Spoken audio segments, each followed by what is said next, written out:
Hello friends, நாளைக்கு எல்லோருக்கும் புரட்டாசி ஒன்று பிறக்குது. நிறைய பேர் ரொம்ப சந்தோஷப்படுவாங்க. ஏன்னா ரொம்ப பௌர்ணமி அன்னைக்கு செவ்வாய்க்கிழமையில், அதாவது புரட்டாசி பிறக்கிறதுங்கிறது ஒரு மிகப்பெரிய நம்மளுக்கு ஒரு மாற்றத்தை தரும் அப்படிங்கிற நம்பிக்கையோடு எல்லோரும் நிறைய பேர் விரதம் இருப்பாங்க. நான்வெஜ்ஜு சாப்பிடாமல் இருப்பாங்க. அதுலேயும் ஒரு சயின்டிஃபிக்கான காரணங்கள் இருக்குங்கிறது எல்லாருக்குமே தெரியும்.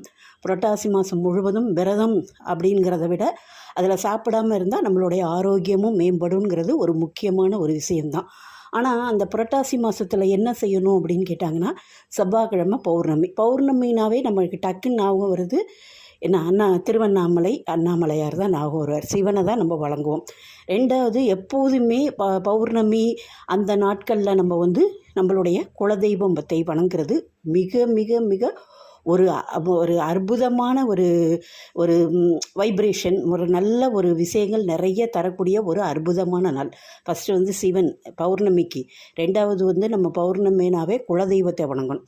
மூணாவது நாளைக்கு செவ்வாய்க்கிழமைனா நம்ம நரசிம்மர், முருகர் ரெண்டு பேரையுமே சேர்த்து வழிபடுவோம்.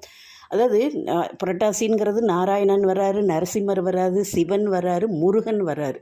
எல்லா தெய்வங்களையும் வழிபடக்கூடிய ஒரு அற்புதமான நாள். இந்த நாளை மிஸ் பண்ணாதீங்க. விரதம் இருந்தாலும் சரி, விரதம் இல்லாட்டியும் சரி, வீடெல்லாம் நல்லா தொடச்சி நல்லா அழகான ஒரு நெய் விளக்கு பெருமாளுக்கு எல்லாரையுமே நினச்சி நான் சொல்லிட்டேன். எனக்கு நாளைக்கு விசேஷம் 4 தெய்வங்கள். செவ்வாய்க்கிழமையானால் நிச்சயமாக நரசிம்மரை வழிபடுவோம். நரசிம்மர் வழிபடலாம், முருகரை வழிபடலாம், குலதெய்வத்தை வழிபடலாம், சிவனை வழிபடலாம்.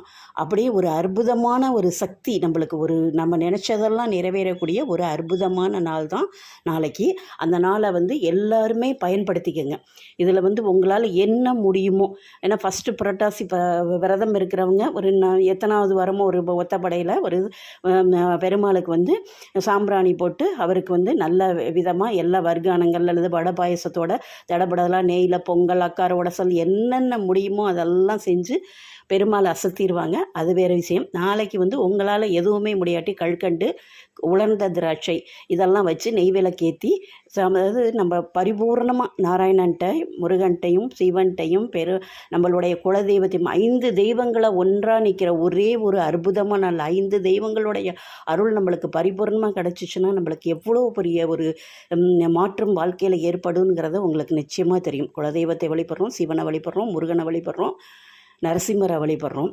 அதாவது அந்த 5 தெய்வங்களையும் வழிபடுறையில் பெருமாளையும் வழிபடுறோம். இப்படி ஒரு வழிபாட்டிற்கு மிக உகந்த ஒரு நாள். இந்த நாளில் நம்ம எடுக்கக்கூடிய முயற்சி எல்லாம் வெற்றியாகணும். நல்லபடியாக அந்த புரட்டாசி முழுவதும் ஐப்பசி பறக்கல நம்மளுக்கு ஒரு டாப்புக்கு போயிடுவோம் அப்படிங்கிற ஒரு நம்பிக்கையோடு நீங்கள் நாளைக்கு 5 தெய்வங்களையும் வணங்கக்கூடிய அற்புதமான நாள். மறக்காமல் இதை நீங்கள் வணங்குனீங்கன்னா உங்களுக்கு உங்கள் வீட்டில் ஒரு சுபீட்சம், ஒரு ஐஸ்வர்யம், சகல ஐஸ்வர்யங்களும் ஏற்படும். நாங்களும் உங்களுக்காக வேண்டிக்கிறோம். நிச்சயமாக உங்கள் வீட்டில் நீங்கள் நினச்ச காரியங்கள், நீங்கள் நினச்ச இது எல்லாமே வெற்றியாக முடியும். இதை பார்த்துக்கிட்டு இருக்கையிலே உங்களுக்கு ஒரு வெற்றி செய்தி வரும். நாளைக்கு ஒரு அற்புதமான நாள். மகிழ்ச்சியோட நல்லா சந்தோஷமாக நாளைக்கு செய்யுங்க. எல்லா விஷயங்களிலும் வெற்றி கிடைக்கும். இந்த பதிவு உங்களுக்கு பயனுள்ள பதிவாக இருக்கும்னு நினைக்கிறேன். இதை பிடிச்சிருந்தால் லைக் பண்ணுங்கள், ஷேர் பண்ணுங்கள். மறக்காமல் எங்களுடைய சேனலை சப்ஸ்கிரைப் பண்ணுங்கள். எங்களுடைய பதிவை பார்த்த அனைவருக்கும் நன்றி. மீண்டும் ஒரு அருமையான பதிவுடன் சந்திக்கிறேன். நன்றி, வணக்கம்.